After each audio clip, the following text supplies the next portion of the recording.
You're not my real grandfather. You never were. And honestly, you have no right to tell me how to live my life."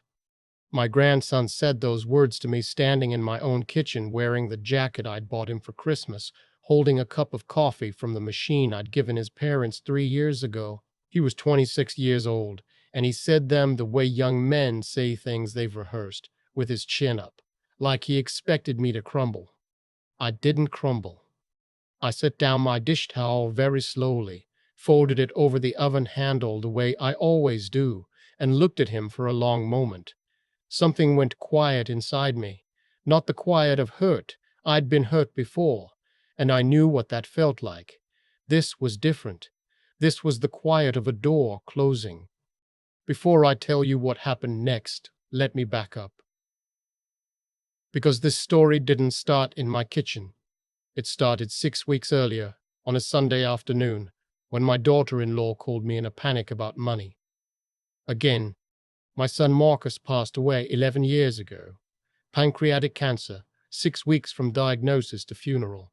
He was 51 years old and the finest man I've ever known. When he died, he left behind his wife. I'll call her my daughter-in-law because that's what she was to me for 23 years, and 2 kids. His daughter Ivy, who was 22 at the time, and her son from a previous relationship, Connor, who Marcus had raised since the boy was 4 years old. I want to be clear about Connor. Marcus loved that boy without reservation, without asterisks. He coached his little league team. He drove him to college move-in day with a truck full of bedding and a mini fridge, and made Connor sit through a 2-hour lunch at Cracker Barrel on the drive home, because Marcus never missed a chance to eat at Cracker Barrel. When Connor graduated, Marcus cried harder than anyone in that stadium. That boy was his son. Biology be damned. And when Marcus died, I made a silent promise that I would carry that forward, that Connor would still have a grandfather, that whatever Marcus had built, I would help hold up. 11 years I kept that promise. I helped my daughter-in-law refinance the house after the rates spiked. I covered Connor's car insurance for 3 years when he was between jobs and too proud to ask directly. When he married Petra, lovely girl, sharper than he deserved. Honestly, I paid for half the wedding without being asked and didn't say a word about it to anyone. When their daughter Nora was born, I set up a 529 college savings plan in her name and funded it every birthday and Christmas. I was at every Thanksgiving, every graduation, every hospital waiting room. I was, as far as I understood, their grandfather. So when my daughter-in-law called me that Sunday in October saying Connor and Petra were in serious trouble, mortgage 3 months behind, Connor had been laid off from his logistics job in the spring. Petra's income as a dental hygienist wasn't covering everything. I listened. I asked questions. I told her I'd think about what I could do. The next Saturday, Connor came over alone. Petra wasn't with him, which I noted but didn't comment on. He sat at my kitchen table with that restless energy he always has, tapping his fingers on the wood, looking everywhere except at me. I asked him to walk me through the finances, not to humiliate him. I'd helped this kid out more times than I could count, and I'd never made him feel small about it. But I'm 67 years old, and I've watched money problems spiral when nobody's willing to look at them directly. I asked because I wanted to understand the full picture before I wrote a check. He didn't like the questions. "I'm not a kid anymore, you know," he said. "I don't need to be audited." I told him I wasn't auditing him, I was trying to help. "Every time you help, it comes with this," he said, and he waved his hand at me like I was a smell in the room. "This whole thing where you have to be involved, have to understand everything, have to give your opinion." "I'm trying to understand so I can." "You're trying to control things." His voice had an edge I'd never heard directed at me before. "You've always done this. Dad did it too. That whole family, you all have to be in the middle of everything." I let that sit for a moment. Then I said quietly, "Your dad didn't do that. Your dad would have done anything for you." Something shifted in his face when I said that. I thought it was grief, briefly. I was wrong. "Marcus wasn't my dad," he said. "He was my stepfather. And you're not my grandfather. You're his father. That's it. That's all you ever were." The kitchen went very still. I looked at this young man, 26 years old, sitting in a chair Marcus had sat in 1,000 times, in a house Marcus had helped me repair the back porch on, and I thought of the Little League games, and the Cracker Barrel lunches, and the hospital room, where my son spent his last 3 days, and Connor never left his side. I thought about all of it. Well, I said. I stood up slowly and pushed my chair back under the table. That's very clear. Thank you for clarifying. I didn't mean it like. You meant it exactly like it sounded. My voice was calm. I surprised myself with how calm it was. You rehearsed that. I could tell from the moment you walked in, you had a speech ready, and you needed a reason to give it. He opened his mouth. I think you should go home, I said. He left. I stood in my kitchen for a while after that, listening to the house. I have a clock on the mantel that Marcus gave me for my 55th birthday. A nice one, mahogany frame, keeps perfect time, and I could hear it ticking from where I stood. That was the only sound. I walked into the living room and looked at the photos on the mantel. Connor's wedding photo was there. A picture from Nora's first birthday where I'm holding her and she's got both fists full of cake frosting. A photo from Connor's college graduation where I've got my arm around him and we're both squinting into the sun because nobody thought to check which direction we were facing. I took them down, one by one, set them face down in the drawer of the side table. Then I called my daughter-in-law. She answered on the second ring and I could tell from her voice she already knew something had happened. How did it go? She asked carefully. Did you know he was going to say that to me? Long pause. He's been struggling since the layoff. He gets in his head. That's not an answer. Another pause. He's mentioned before that he felt like, I don't know, like the relationship was conditional because of the money. He felt our relationship was conditional, I repeated, while I was writing checks every time something went wrong. She didn't say anything. I needed to think, I said. I'll be in touch. I did not write a check. I did not call the mortgage company on his behalf. I did not reach out to Connor to smooth things over. 3 days went by, and my phone was very quiet. On the 4th day, I called my accountant and told him to pause the automatic contributions to Nora's college fund. I called my insurance agent and removed Connor from the supplemental policy I'd been quietly paying for since he turned 25. I called my attorney and had a brief conversation about updating my estate documents. On the 5th day, Petra called me. I'd always liked Petra. She's direct, she's kind, and she doesn't perform. What you see is what you get. She sounded exhausted when she called, and a little like she'd been crying. I don't know exactly what Connor said to you, she started. He told me I was never his grandfather, that I was just his stepfather's father, and that's all I ever was. She was quiet for a long moment. Oh, Connor. Petra, I don't blame you for this. I didn't know he was going to say that. I swear to you I didn't know. Her voice cracked a little. We've been so stressed, and he pushes people away when he's scared. He always has. But she stopped. Can I ask you something? Go ahead. Did you stop the college fund for Nora? I did. She didn't argue. She just said, I figured. Then I understand why. I want you to know that. I think it's fair. I think Connor needs to understand what he did. I think so too. He's telling people you overreacted. His mother thinks you're being vindictive. I know she does. What happened to the financial help, the mortgage? I'm not going to intervene in that, I said. Connor has 2 hands and a work history. He can find another job. He can talk to the bank himself. He can do what adults do when they're in trouble. She went quiet again. Then she said, he told me the conversation went fine, that you two talked it through and you were going to help. I let that sit in the air between us for a second. He lied to me, she said. It wasn't a question. Petra, I think you and I both know that's not the first time he's adjusted the story to fit what he needed it to be. She said she needed to go. I told her my door was always open to her and to Nora. I meant it. The next 2 weeks were instructive. My daughter-in-law came by in person, which I respected even if I didn't enjoy the conversation. She sat in my living room and told me I was being too hard on him, that he was just a boy who'd lost his father figure too young and was still working through it. I told her that losing Marcus young was something we all carried, and that it wasn't a permanent excuse for cruelty. She told me I'd always been a little difficult to get close to. I told her that was an interesting observation coming from someone who'd called me 11 times in the last 6 years for money. That one landed harder than I intended, and I apologized for the delivery. But I didn't take it back. My neighbor Jeff stopped me on a walk one morning and said he'd heard I'd had a falling out with the grandkids. I told him it was more complicated than that. He clapped me on the shoulder and said, "Family stuff always is," and we talked about the weather for 5 minutes, and that was that. The one who surprised me was my daughter, Ivy. Marcus and my daughter-in-law's biological daughter, Connor's half-sister.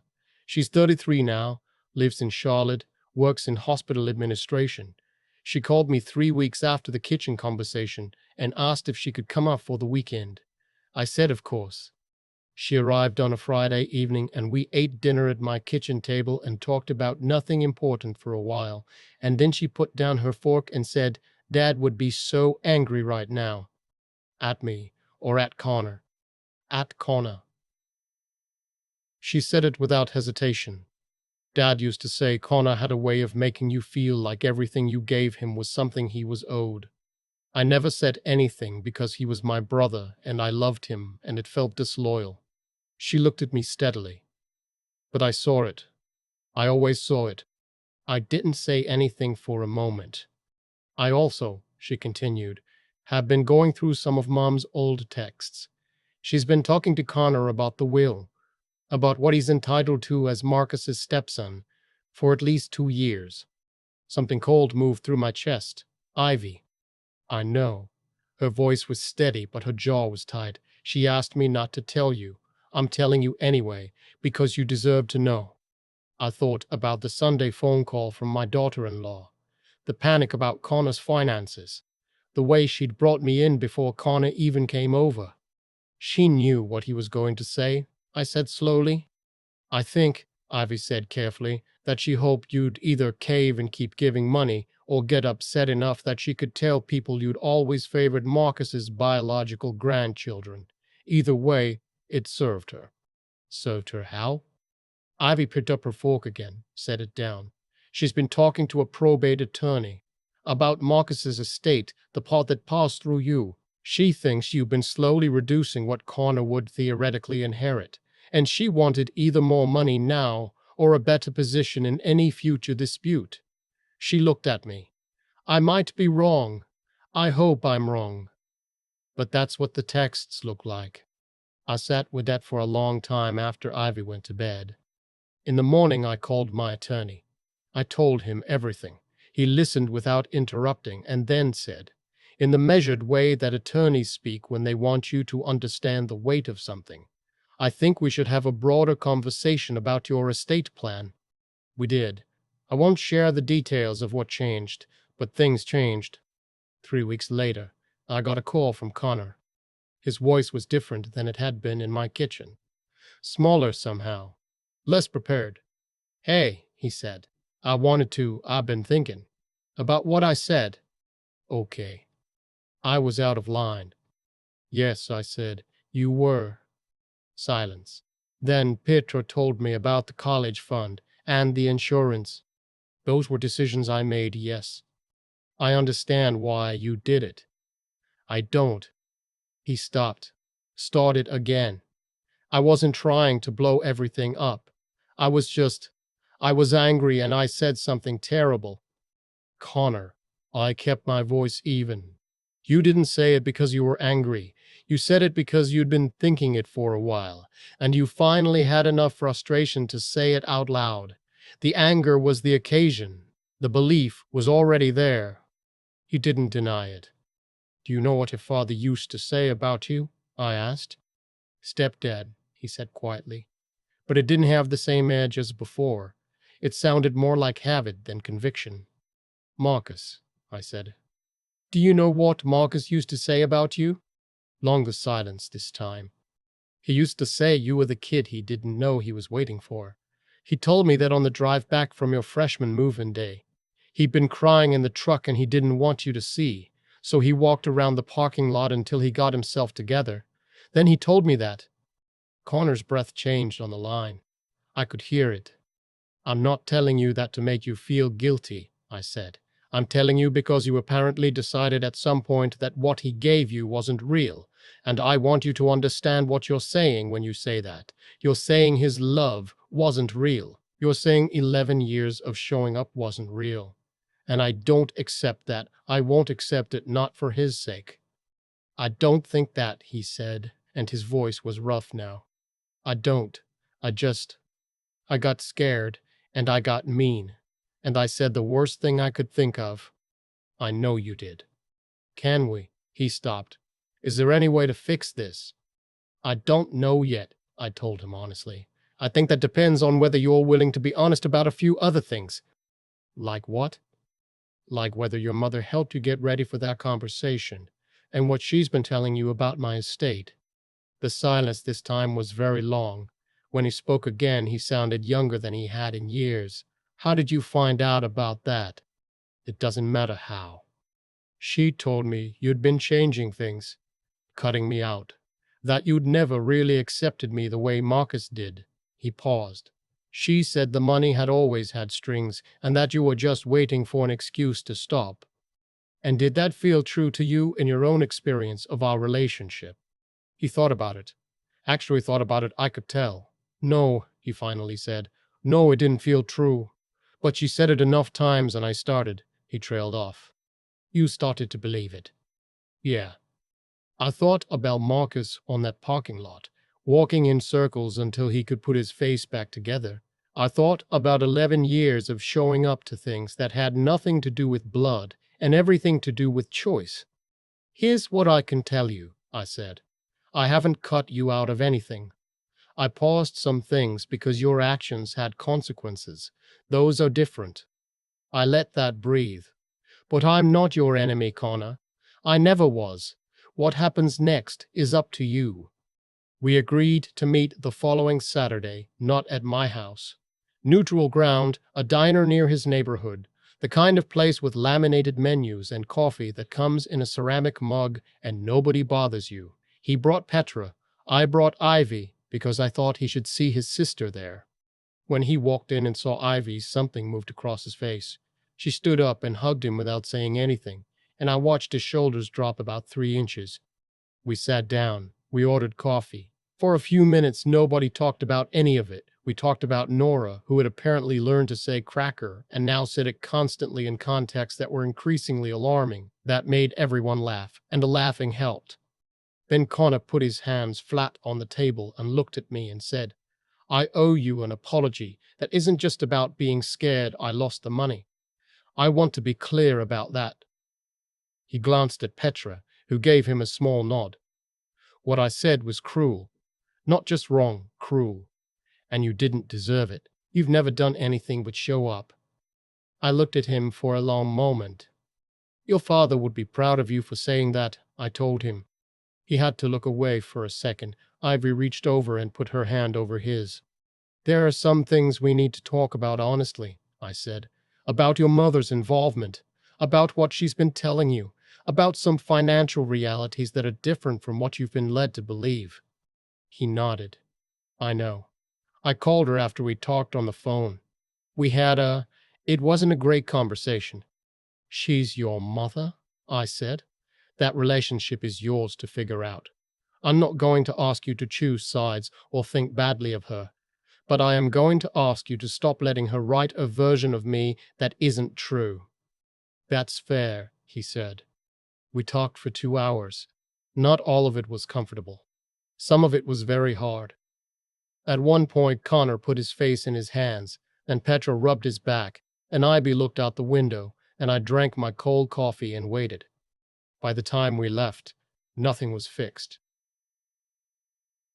But the door was open again, carefully, with both of us watching the hinges. Nora's college fund is not fully restored. Connor knows that. He didn't ask me to restore it, which I noticed. He said he and Petra were working with a financial counselor and had talked to their bank about a loan modification, and that they needed to learn to stand on their own foundation for a while. I told him that was the right call. I told him I was proud of him. I drove home alone that evening. It was November by then, dark early, the maples along my street stripped bare, and the neighbors' porch lights making small yellow circles on the sidewalk. I pulled into my driveway and sat in the car for a minute without getting out. There's a photograph on my dashboard. Has been there for years. Marcus and Connor at Connor's high school graduation, both in sunglasses, Connor holding his diploma, Marcus's arm around his shoulder. They're both grinning like they won something. I looked at it for a while. Then I went inside, put the kettle on, and took the photographs out of the side table drawer. Not all of them back on the mantel. Not yet. Maybe not all of them ever. But I set the one from Nora's birthday back up, her little fist full of frosting, her eyes wide with the shock of how good cake is when you've never had it before. Some things you build from scratch. Some things you rebuild after the damage. The difference I've learned is whether the other person is willing to look at the rubble honestly, instead of just asking you to pretend it isn't there. Connor looked at the rubble. That's where we start. There's a photograph on my dashboard that I've driven past 1,000 times without really seeing. Marcus and Connor at high school graduation, both squinting into the sun, both grinning. I've had it there so long it's just become part of the car, like the steering wheel or the rear view mirror. But the night I drove home from that diner in November, I sat in the dark driveway and actually looked at it, really looked.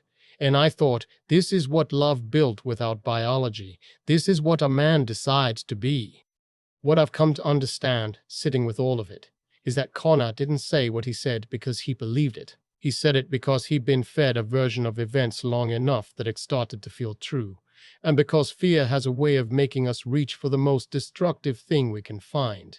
That's not an excuse. It's just the honest shape of what happened. And the honest shape matters because if I'd responded to his cruelty with matching cruelty, if I'd let my hurt harden into permanent punishment, I would have proven the lie his mother had been telling him, that what I'd given was always conditional, that I was waiting to take it back. I didn't want to prove that lie, so I didn't. But I also didn't pretend the words hadn't been said. That's the part I think people get wrong about forgiveness. They think it means absorbing the damage quietly and handing the person who hurt you a clean slate. It doesn't mean that. It means being honest enough about what happened to give the other person a real chance to reckon with it. Connor had to sit with what he'd done. He had to see the college fund paused and the insurance gone, and the silence where my help used to be. He had to feel the weight of his own choices before he could make a better one. That's not vindictiveness. That's how character actually forms, not in the moments when everything is fine, but in the moments when you have to look at the rubble you made and decide what kind of person you want to be next. What Ivy did took something. She could have stayed quiet. It was safer, cleaner, less complicated for her own relationship with her mother. But she drove 4 hours and sat at my kitchen table and told me the truth, because she understood that a family doesn't survive on managed information. It survives on people who are willing to be uncomfortable in service of what's real. That kind of clarity, knowing what's right and finding the backbone to say it out loud even when it costs you something, that's rarer than people think. I'm 67 years old. I've watched a lot of people navigate hard situations by choosing the path that required the least courage, and I've watched what that does to them over time. It hollows them out. Connor chose differently eventually. He sat across from me in a diner booth and said the words without softening them or hiding behind his mother's version of events. That took something too. Marcus would have been proud of both of them. I think what this whole thing taught me, what I keep coming back to, is that the relationships worth keeping are the ones where both people are willing to be honest about the damage. Not perform healing. Not skip to the part where everything's okay. Actually stand in the wreckage together and say, this is what happened, this is what it cost, and here's where I want to go from here. Nora's frosting-covered face is back on the mantel. That's enough for now.